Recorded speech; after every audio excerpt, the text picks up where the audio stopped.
Welcome to the Atomic Impact Podcast. I'm your host, Jason Osborn. And on this podcast, we interview successful business owners for them to share atomic, impactful lessons that they've learned throughout the course of their business and share them with us so we can all learn together.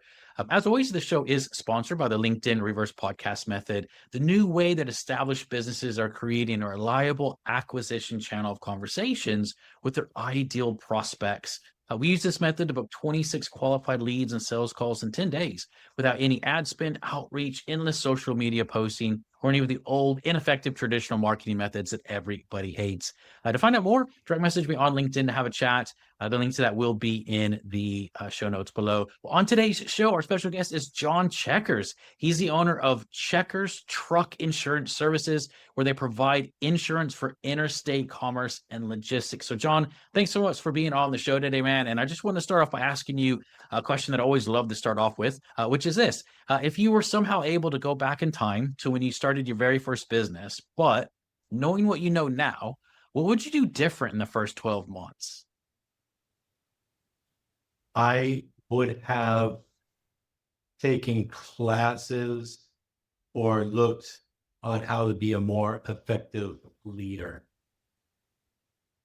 Wow. Okay, that's a deep one. It's very rare anyone answers anything like that. I think that's a great answer, by the way. What's what have you learned in the process of growing your business that you think is some of the biggest leadership mistakes that people make in business?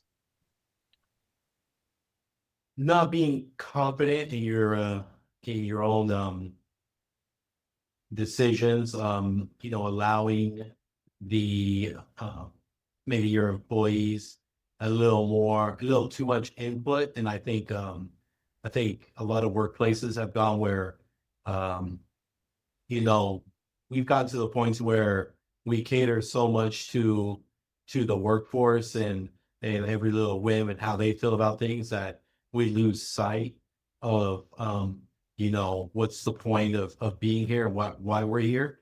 So every employee that I start, I make a few things clear. I say first off, this is a newer thing. Obviously, wasn't in the beginning like this, right?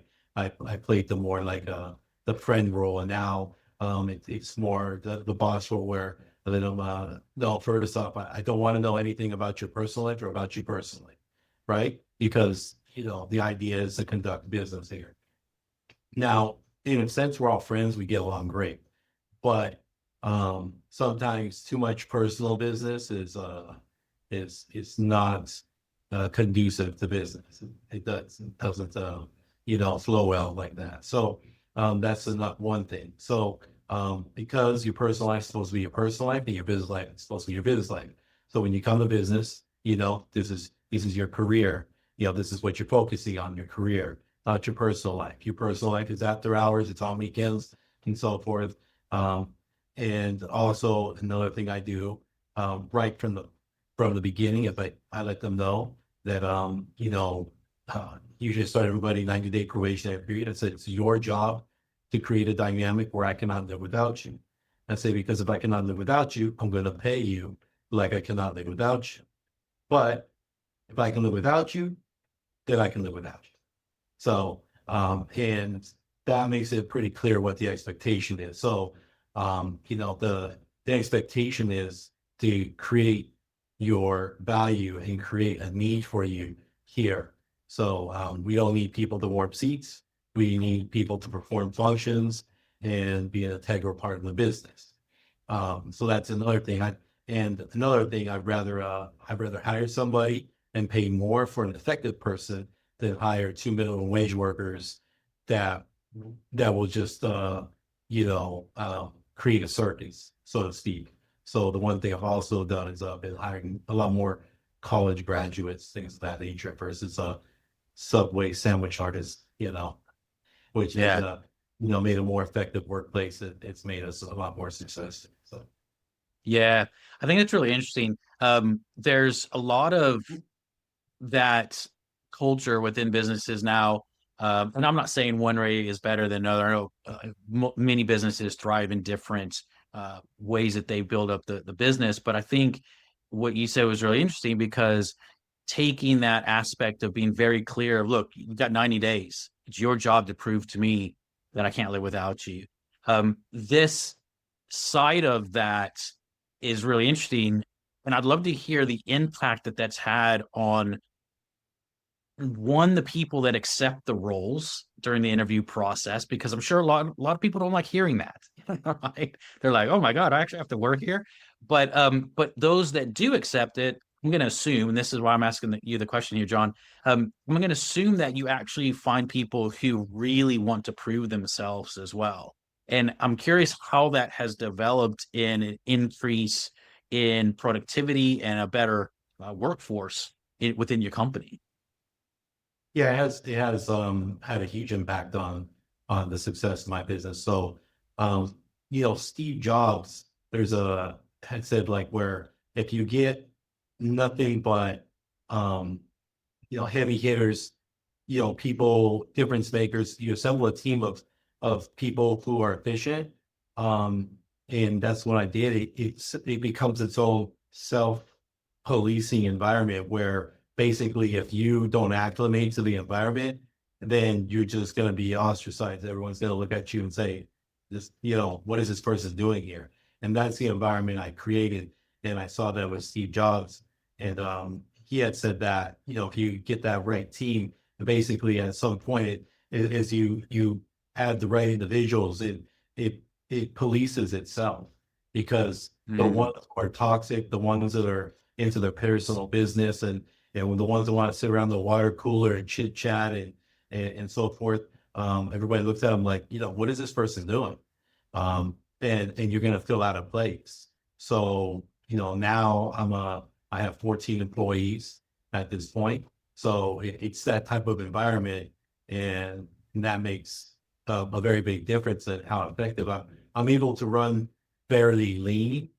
Since I'm able to run lean, I'm able to pay more per employee. And I've always said that. I say, hey, if you follow my directions here, I go, I'm not saying you always agree with my methods. I'm not saying you always love my delivery. I go, but you will make more working here than anywhere else. And everybody who works here makes more here than they made any other previous places. And Mm. at the end of the day, that's why everybody goes to work. The same people will chit chat all day and be unproductive will be the same ones who in the next breath will complain about how they don't get paid enough and they're not just struggling financially and so forth. Well, I'm here to resolve that issue. And if we run efficiently, we can run lean without hiring extra people to do stuff that really the people here can do, and you can make more money. So I don't require as many employees, maybe as some other places, but my employees are more effective. So I'd rather have fewer people who are higher paid than a lot of people who are lower paid. Yeah, yeah, I love that, man. It That's a creates a really, beautiful environment. Everyone's happy. yeah, yeah, and I think even what you said that it creates a self-policing atmosphere almost. Not that people are looking over everyone's shoulder and micromanaging every second, but it's kind of like, well, hold on, you're not living up to what we all work at. You just you're not cutting it here. And I think that it does create that environment, which is really interesting, man. Um, as you've grown the business to where you are now, and you've got 14 employees, and obviously you're doing well in business. What's been a big change in what you've done to grow the business to where it is right now? Um, it was it wasn't one thing, it was many things. So um it's like a domino effect. First off, I looked for what is the building that I'm in is what I believe to be one of the most aesthetically pleasing buildings in all of Ontario. It's I don't know if you looked at my Google profile, you may have looked at it. It's a beautiful building, modern blue glass. It looks very corporate. As you can see, from my conference room, most of the insurance offices out here, if you've been insuring, obviously you live in Texas, so forth, you know that sure you've been to insurance offices. Most of them do not look like this, and you see the rest of it, and it's equally as impressive the rest of the office. So, that was one of the things. Then, just maybe my general upkeep and maintenance, although I've gotten a little out of shape as of late, but I really worked on that, lost some weight, I worked out, try to keep myself up because again, I'm the face of the company. So, everything had to look good, from my online profile, when you walked in, the impression you got, when you met me, the impression that you got. All of those things. And I worked on it. It was just a domino effect. I before I had been in like little strip malls, the typical places where insurance offices, operate out of. Other professional plazas, but not really, just the regular two-story with no elevators. The type with, the second story, you had to walk upstairs, that just, like not the real premium looking environment. So here, you have elevators, you have a cafe downstairs. When you walk into my office, we have the double doors, which, so everything that you perceive as premium. And I worked on all of that. And then that not only did it help, with the customers, I guess, view of us, right? Basically what I was trying to do is increase the perceived value of my business. Yeah. With the factors that I sell a non-tangible, with insurance, it's non-tangible. You can't eat it, can't smell it, can't taste it, won't keep you dry from the rain. It won't, shelter you from the sun or any of these things. You're trading your money for a piece of paper. So there's only two things by which I can convey value, and that is the environment which the business is conducted in, as well as me, myself, my agents, our appearance. So I worked on all of that. By being in the better office environment, things of that nature, it was easier to close clients. On top of that, because they felt, more comfortable. On top of that, I got better talent because I had a nicer environment, just more welcoming. It was when I onboarded new employees, this is just a place that everyone goes, I want to work here. Like, wow, this, it's Yeah. exciting. Yeah. It looks exciting. It looks, like you're really doing something here. So I worked on all, so it was a domino effect of many things that I had to set into place before, I tipped the dominoes and they all started that chain reaction.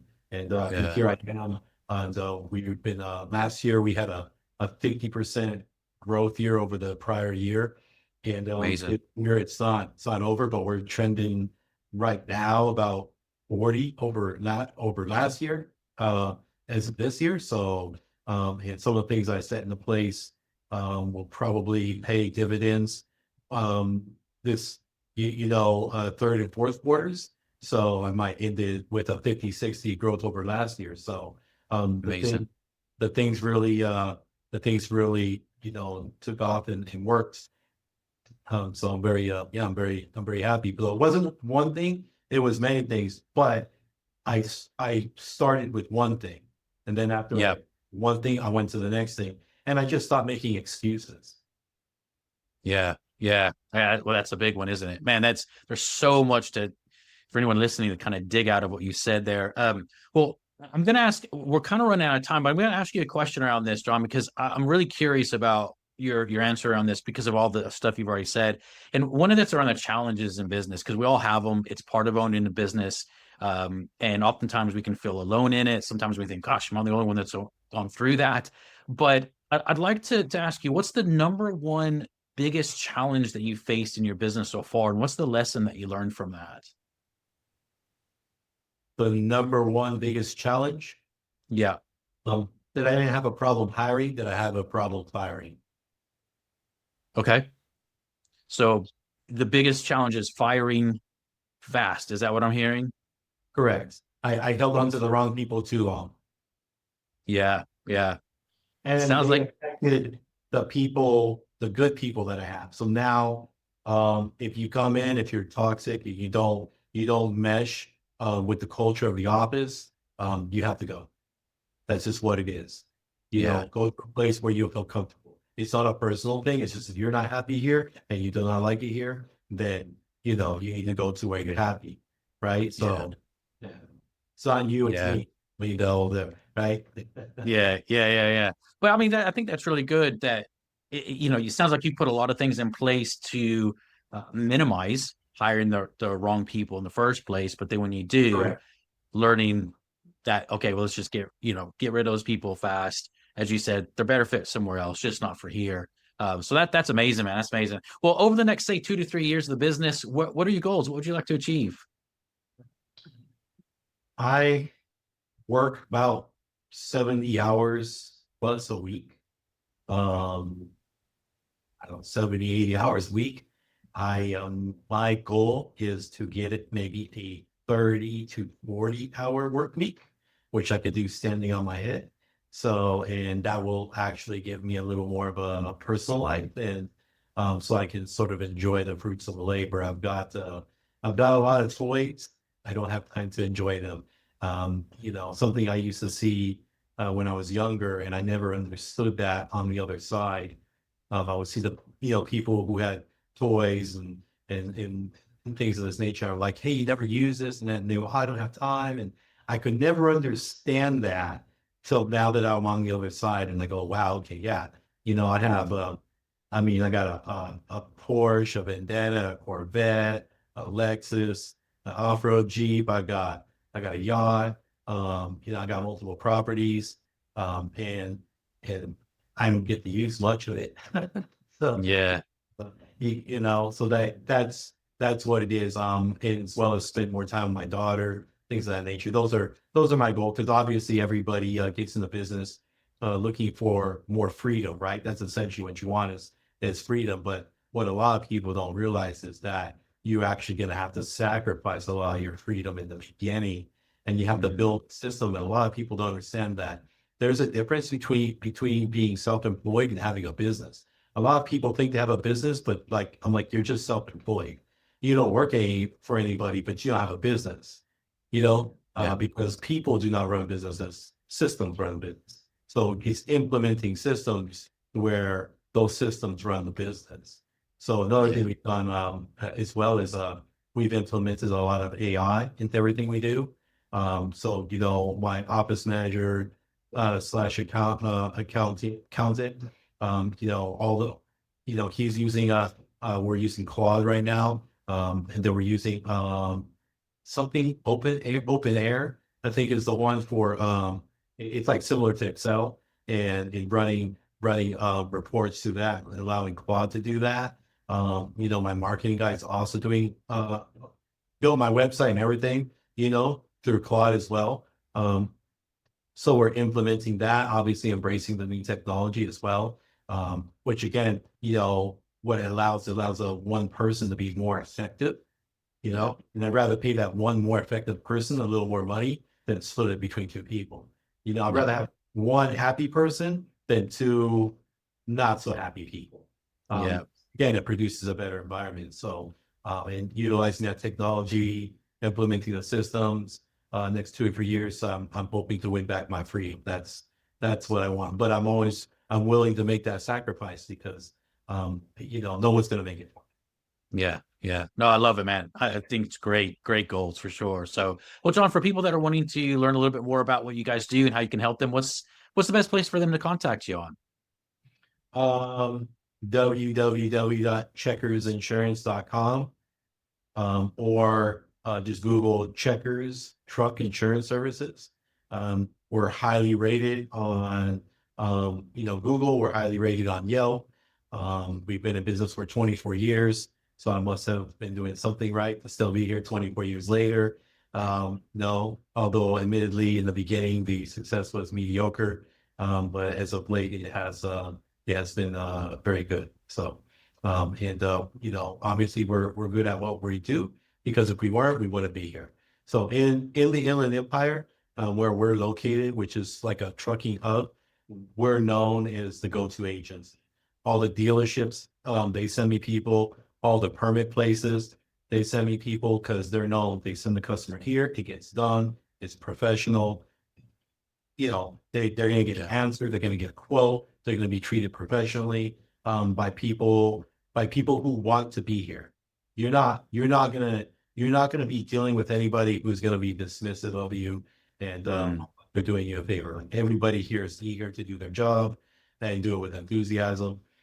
That's what I like. So Yeah, that's and we amazing, feel man. that in our service and how things get done. And so I invite anybody to look Checkers Truck Insurance Services up online, look at our reviews, they speak for themselves. Amazing, amazing. Well, I definitely recommend everyone checking out John. If you are in need of the service that he provides, you can tell just by the way that he's communicated. It's they take pride in what they do and will look after you. So, John, thank you so much for being on the show today and just sharing your insight, your wisdom, your experience in your business.